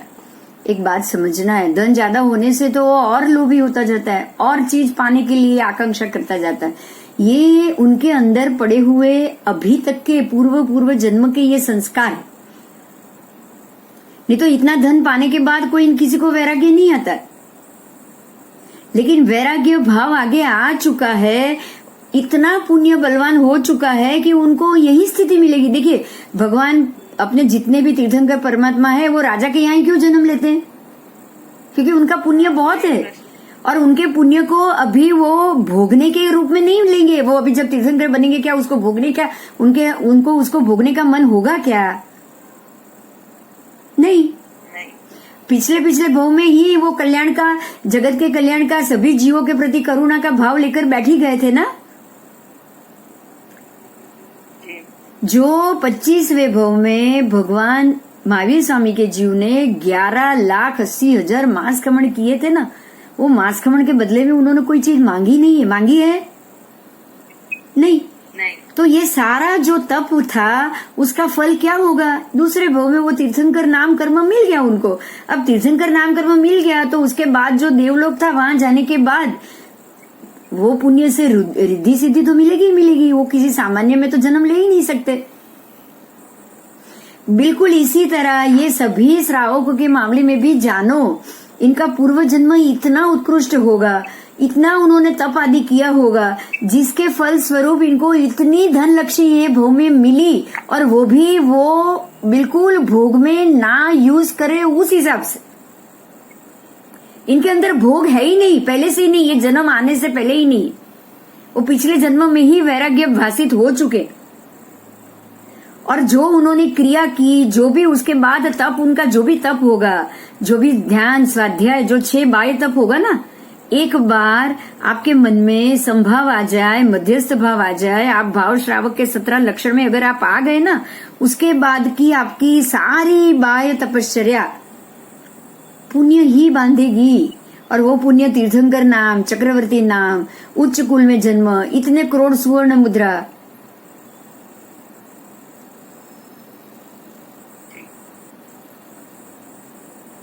ये तो पूर्व भोग का पुण्य है। जो भगवान के काम में आना, भगवान ने रेवती श्राविका को ही याद किया है। क्यों? भगवान ने सुलसा श्राविका का नाम लिया। पता है भगवान ने समोसरण में से कितनी श्राविकाओं का नाम लिया? ये सारे दूसरे भव में, तीसरे भव में मोक्ष जाने वाले, तीर्थंकर बनने वाले। जयंती श्राविका, उसी भव में उसकी मुक्ति होगी। ठीक है, ओके, थैंक। हाँ, तो आप जो संभावी होके अब जो भी क्रिया करोगे ना, वो सारा पुण्य बनेगा ही, और अगले भाव में आपको इतनी धन संपत्ति मिलेगी ही मिलेगी। और मिलेगी भी ऐसी मिलेगी कि आपको, आपके मन में तो पुण्य का भाव है ही, उसको भोगने का भाव ही नहीं है, तो आपका पुण्य आपको ये सारी चीज आपके सामने रखेगा ही रखेगा। अब श्री 24 तीर्थंकर परमात्मा की यहाँ बात की है, अभी अभी परमात्मा का ही नाम का उसका ही उल्लेख चल रहा है, तो मैं सोच रही हूँ ये टॉपिक में ले लूं, ठीक है, क्योंकि आपको अभी पता है कि तीर्थंकर परमात्मा या उनके जो भी लक्षण है, उन्होंने ये भाव श्रावक के लक्षण में तीर्थंकर नाम परमात्मा का गोत्र बंद और ये सब तो संभावी में आना ही आना, तो ये चीज हम आज जरा अभी साथ में ले लेते हैं। ओके, अभी हम ले लेंगे इसको। यस, પછી એક જ લેટર છે બસ। हाँ कोई बात नहीं, पर भाई टॉपिक ही अलग हो जाता है ना, उसके बाद तो संवेग और वैराग्य का आएगा, तो ये तीर्थंकर परमात्मा का टॉपिक हम आज ले लेंगे। हाँ लगे। बराबर। दुनिया में कई प्रकार के धर्म एवं संप्रदाय है, किंतु उन सभी में जैन धर्म का एक अपना विशिष्ट स्थान है, क्योंकि ये धर्म अपने आप में बहुत महान, ये महान इसलिए है कि यहाँ केवल बाह्य नहीं लेकिन आंतरिक शुद्धि पर भी विशिष्ट ध्यान दिया गया। देखिए यहाँ वही बात आ रही है, बाह्य तप नहीं, अभ्यंतर तप। अभ्यंतर का मतलब ही आंतरिक है, और अभ्यंतर तप आपकी आंतरिक शुद्धि का ही कारण है। अभ्यंतर तप, आपका जितना भी अभ्यंतर तप होगा वो सारा आपकी आंतरिक शुद्धि का कारण है। बराबर, आगे जाएंगे।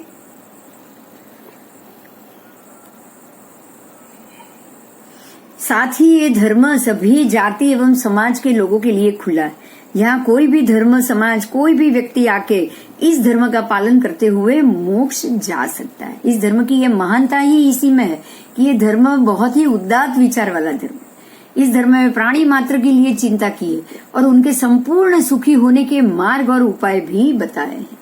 दुनिया में 5 धर्म की विशेष बोलबाला है, इस्लाम, ईसाई, सनातन, बौद्ध एवं जैन धर्म।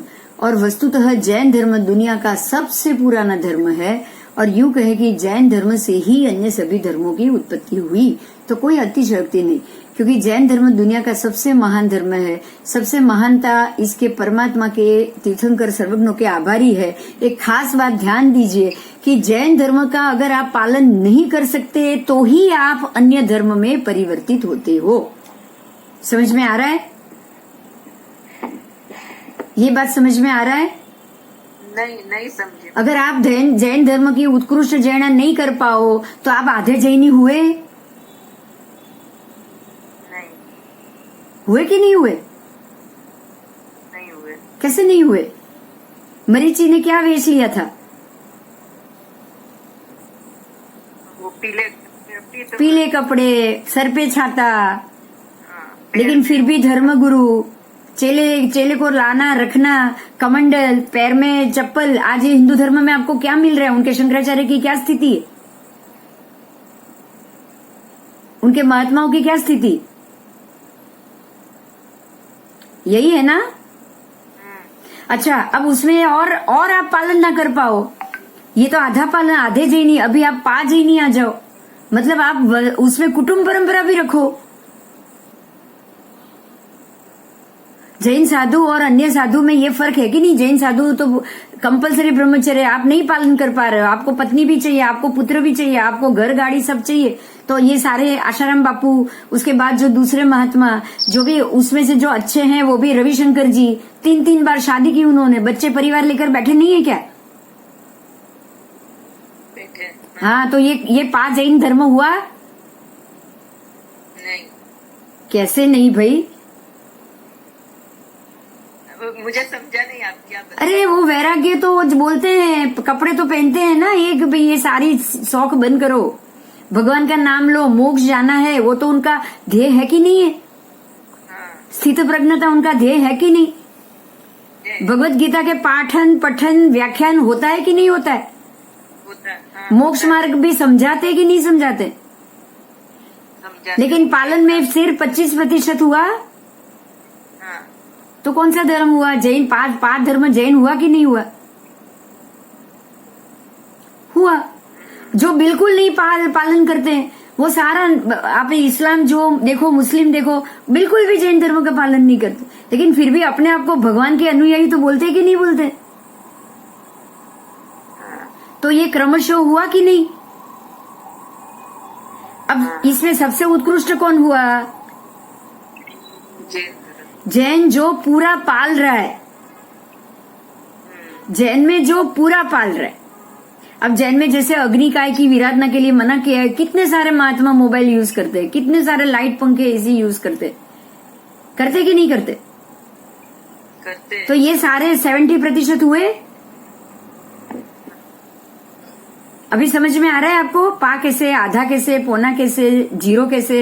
हाँ, समझ में आ। हाँ, बस।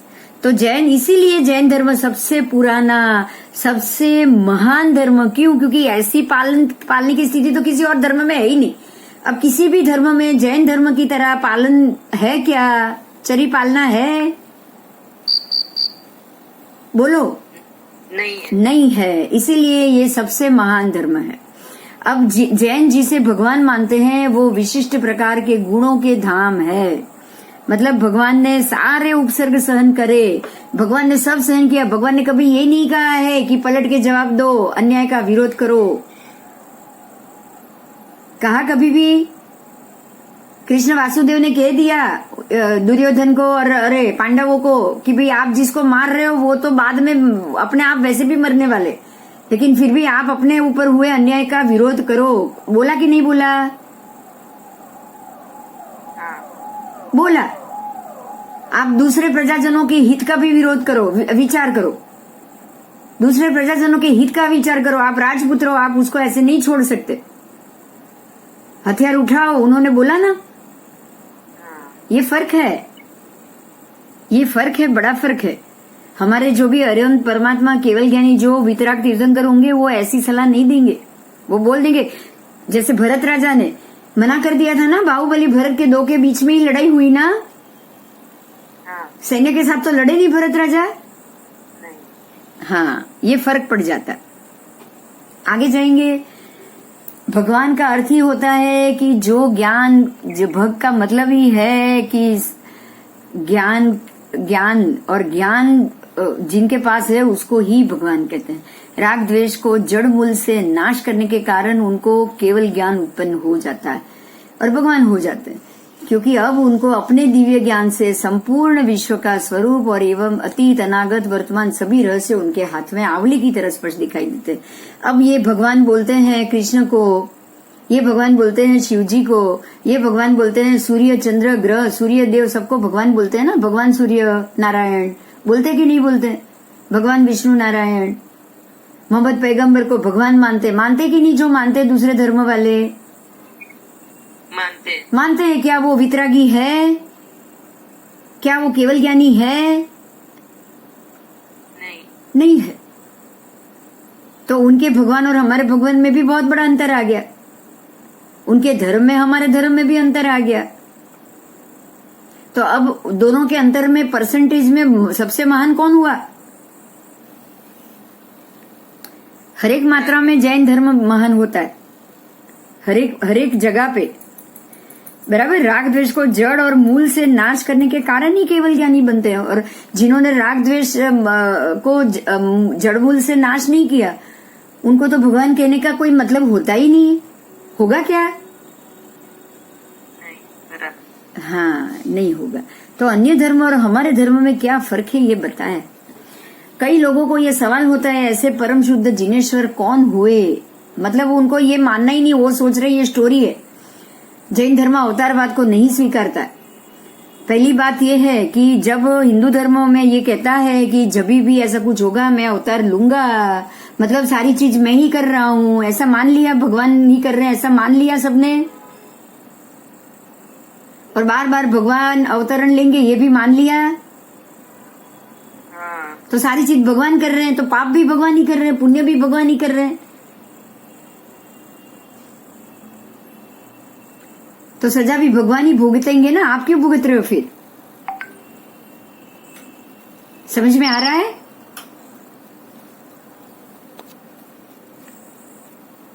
चलो आगे। कई लोगों को हाँ, एक ही व्यक्ति ईश्वर बनता है ऐसा नहीं है। एक ही व्यक्ति हर बार ईश्वर बनेगा, हर बार वो अपना मतलब अवतार लेकर आ जाएगा, ऐसा होता नहीं है। ये बात जैनों को स्वीकार्य ही नहीं है। यहाँ तो अनंत आत्मा एक बार जो भगवान बन गए उनको तो वापस ही नहीं आना है। वो वितरागी है, वो आपके प्रति उनको राग ही नहीं है। राग होगा तो वापस आएंगे ना।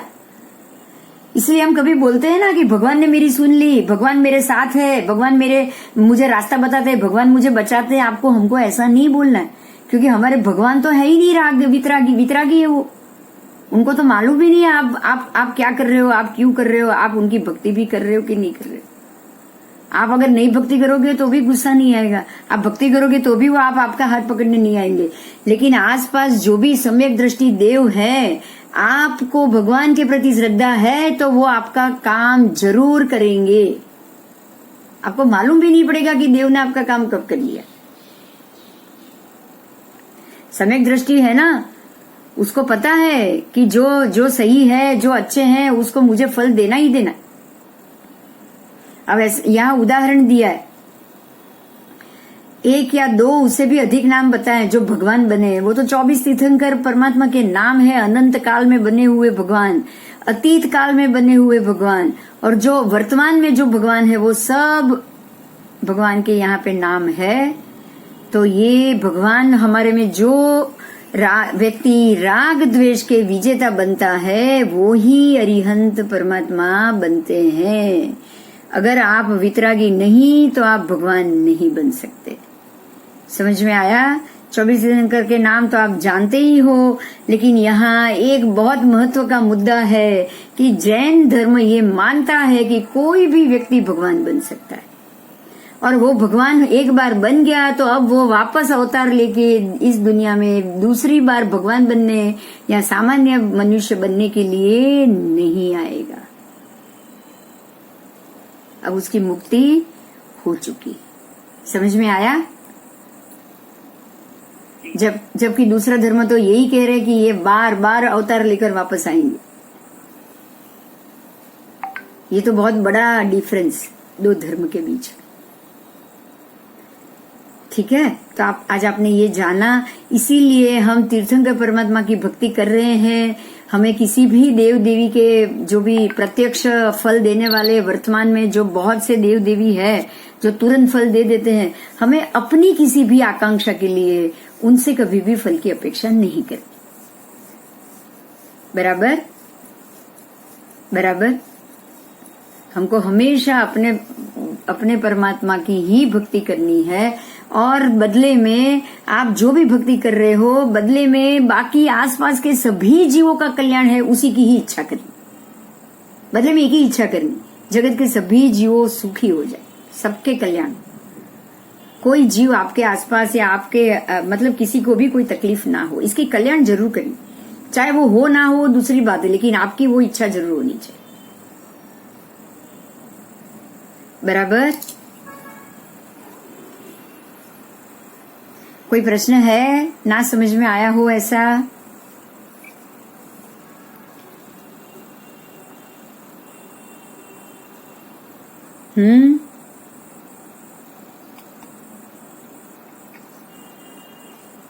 अभी जगत का है स्वभाव, वो टॉपिक हम अगले क्लास में लेंगे।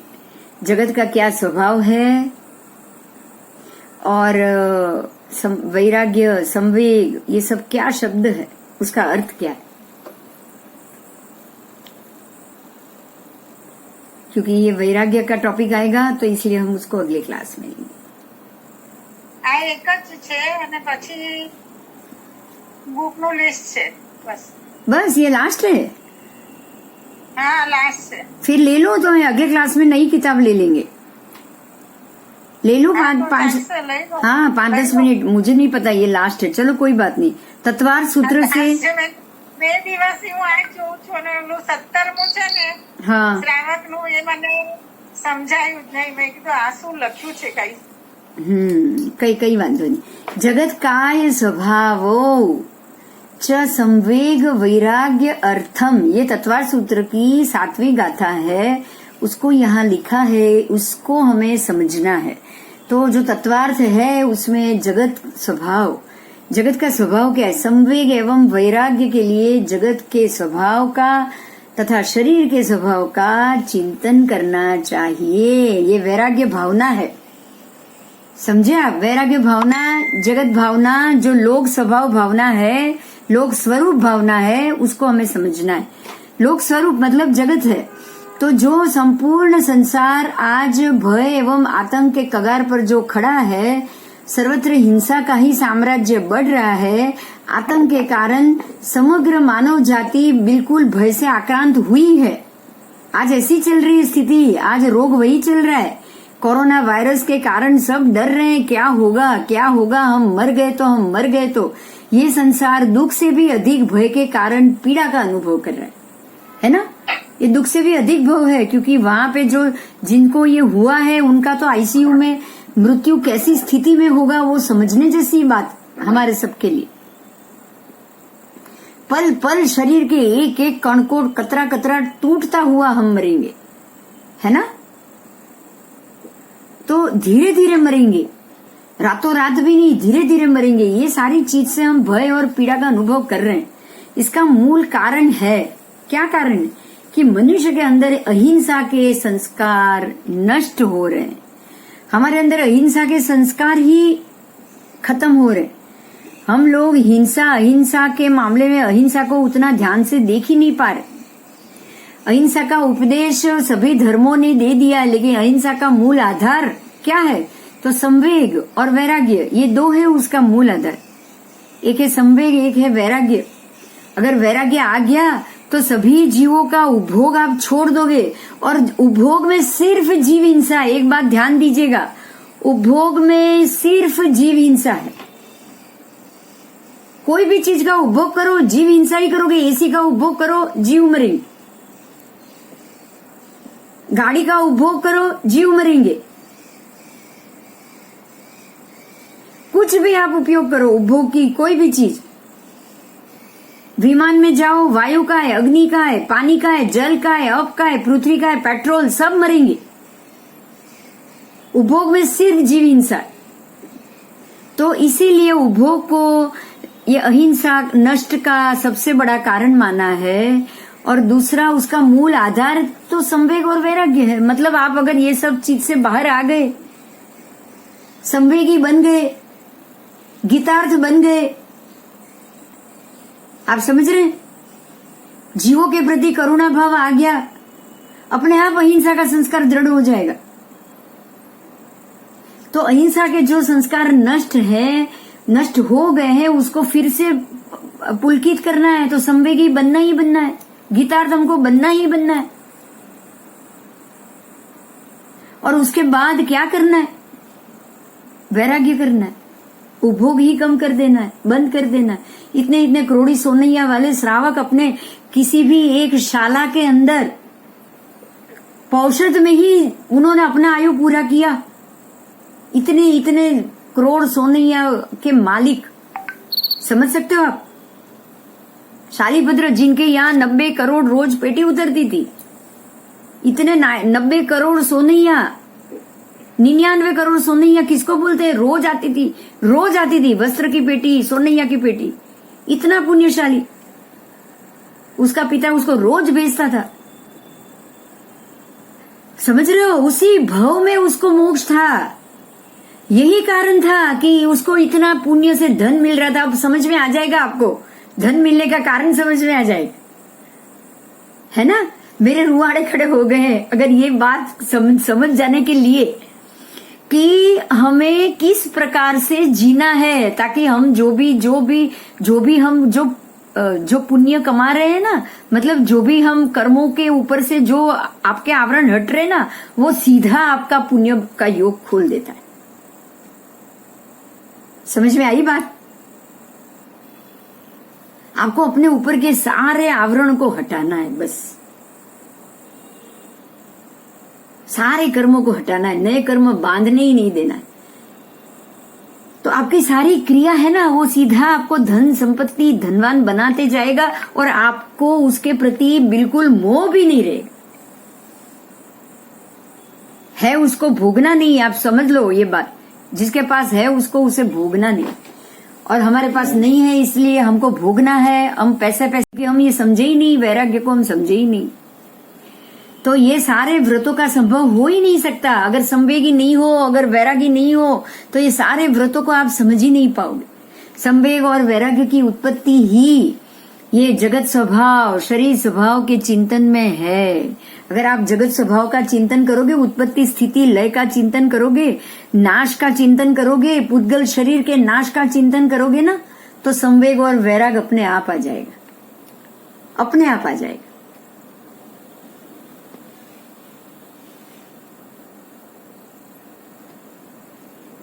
जगत स्वभाव के चिंतन से मोह का नाश होता है। काया के स्वभाव के चिंतन से संसार के सभी जीवों के प्रति मैत्री पैदा होती है। अंततः जैन धर्म ने जगत के स्वरूप एवं काया के स्वरूप के चिंतन को दिया है। भारत की भूमि केवल शुष्क ज्ञान की भूमि नहीं है, ये वो भूमि है जहाँ से जगत के सभी जीवों के कल्याण के स्वर उठे हैं, और ये हमारे पूर्व मनीषियों ने साधना द्वारा प्राप्त ज्ञान से लोक कल्याण का अद्भुत कार्य किया। अतः भारतीय मनीषियों के चिंतन में आरंभ से ही पदार्थ के यथार्थ तत्व को जानने की जिज्ञासा दिखाई देती। भारतीय दार्शनिक परंपरा में मुख्य रूप से 3 तत्वों पे चिंतन पाया है। ये है जीव, जगत एवं ईश्वर।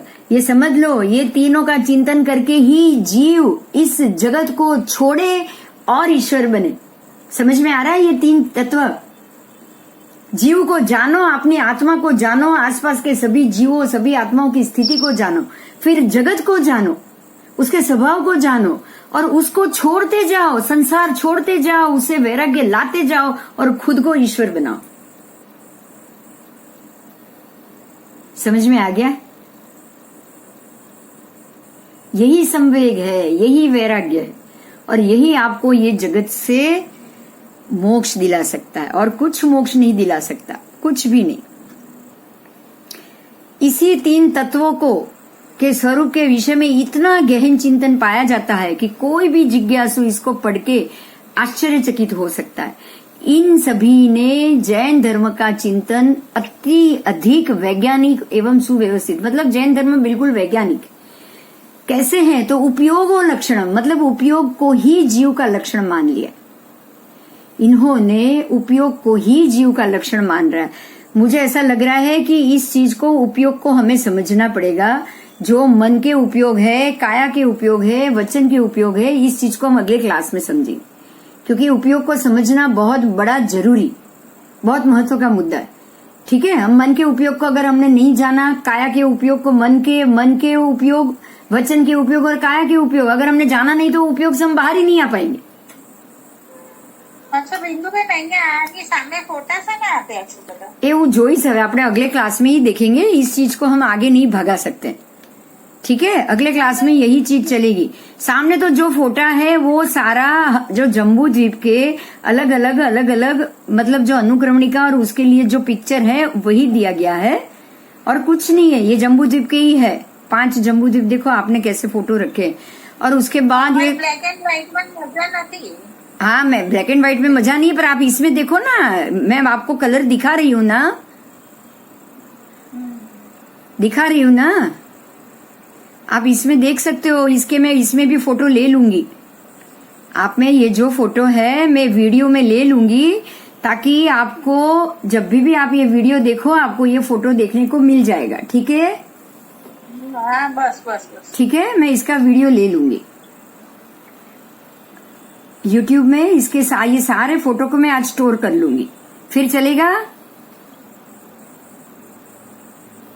ક્લાસ માં છે ને આ પૂરું થઈ જશે એટલે હવે પછી हाँ, बस बस अगले क्लास में, क्योंकि उपयोगों को हमें समझना है। उपयोग बहुत बड़ा लक्षण है जीव का। जीव उपयोगो लक्षणम, क्योंकि जीव को हमेशा मन वचन काया के प्रयोग तो करना ही करना, जीव उसके बगैर रह ही नहीं सकता। ठीक है, तो इसको हम जरूर जानेंगे। ठीक है, फिर अगले क्लास में मिले, क्योंकि 8:45 हो चुके हैं। 8:45 हो चुके हैं। अभी हम अगले क्लास में मिलेंगे। आज शुक्रवार है ना, तो अभी सोमवार को मिलेंगे। हाँ जी, चलो ठीक है। जय जिनेन्द्र। बहुत अच्छी तरह से सीखने को मिल रहा है मुझे, तो इतनी बारीकी के समझ रहा है ना, इतना तभी सुना नहीं था खाना पीना। हमने क्या है अभी तक सुना था, समझा नहीं था। आज हम समझ रहे हैं। हाँ बोलो, ट्यूनिंग बोलते हैं ना, वो हो गया है। क्या हो गया? फाइन ट्यूनिंग बोलते हैं ना, हाँ, सारी चीज समझ में आ रही। फाइन ट्यूनिंग है ना आपका, फाइन ट्यूनिंग ये आगम ग्रंथ से हो गया, तभी आपको समझने में भी मजा आ रहा है, पढ़ने में भी मजा आ रहा है, उसको आत्मसात करने का मन कर रहा है, बराबर? हाँ बोलो। આપણે છે ને આમને નૂતનબેન સાથે તમે ભગવાનની વાતો કરતા હતા ને બધી, કે આપણો ધર્મ ને આ ધર્મ, हाँ એટલે છે કે આપણા દેરાસરમાં ભગવાન કેવી રીતે બેસી ગયા છે શાંત મુદ્રામાં, એવી રીતે જયારે આ લોકોના મંદિરોમાં જશું ને તો રામ સીતા, પછી શંકર પાર્વતી, પછી બધા ભગવાનના હાથમાં બધા પેલા ધનુષ. ભગવાનના સાધનો હોય. हाँ, धनुष, साधन, हथियार, उसका कारण, એ ઘણો ફરક છે. हाँ उसका कारण पता है क्या है? હમ. जो मैं फिर से वही बात है, दोहराऊंगी लेकिन आपको पता चल जाएगा। जो संसार वृद्धि का कारण है, जो संसार वृद्धि का रास्ता बनाने का जो कारण है, बताने का, वही अन्य धर्म है।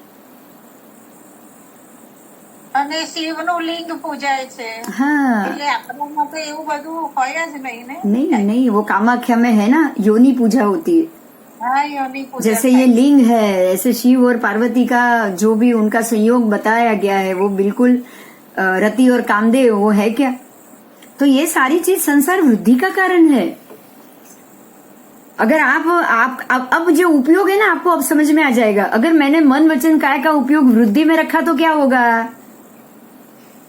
और यही मन वचन काय का उपयोग अगर मैंने संवेग और वैराग्य में रखा तो क्या होगा? समझ में आ गया? और दूसरे धर्म में, और सब दूसरे धर्मों में ऐसा बोलते हैं कि हमारे भगवान जो करेंगे वही होगा, और अपने यहाँ मार्ग बताया है। हम भगवान बोलते हैं हमने ये रास्ते से ये पाया है, आप भी ये रास्ते पे चलो तो आप भी भगवान बन सकते हो। अब जो दूसरा धर्म जो बोल रहा है ना कि सब भगवान मारता है सबको, सब भगवान करता है, सृष्टि करने में पाप का खत्म करने के लिए भगवान आएगा, सबको पापियों को नाश करेगा। एक बात पे ध्यान दीजिए, सिर्फ एक ही बात पे ध्यान दीजिए कि वहां पे कर्मों की व्यवस्था कहाँ से होगी? आप समझ रहे हो? कर्म की व्यवस्था तो बेकार हो गई ना। वहां पे क्या है कि अगर कोई पापी है, जैसे कि प्रहलाद ने हिरण्यकश्यप को मारा नहीं, उसको तो मुक्त कर दिया पाप से। भगवान आए, भगवान के सामने वो आ गया, मतलब उसका मोक्ष हो गया। ऐसा हो सकता है?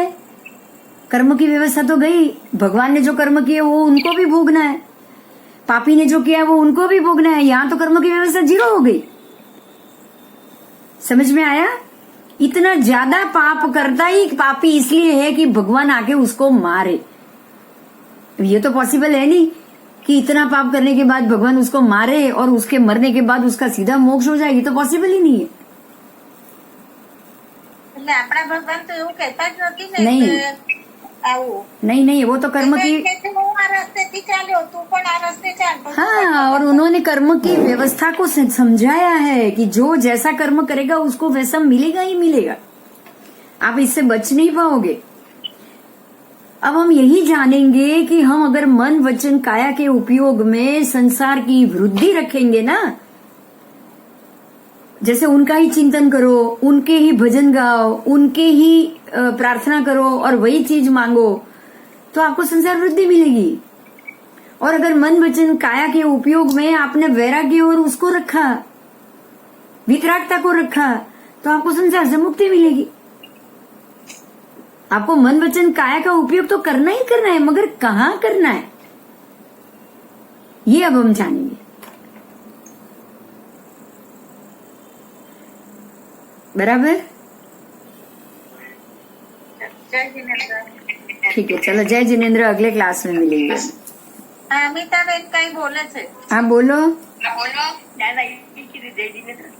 अच्छा, जय जिनेन्द्र। તમે તો કઈ બોલો, તમારો વિડીયો તો ખોલો. મારે શું છે અહીંયા આગળ ઠંડુ ચાલુ હોય છે એટલે પછી ડિસ્ટર્બ થાય અવાજથી એટલે નથી બોલતી. અચ્છા.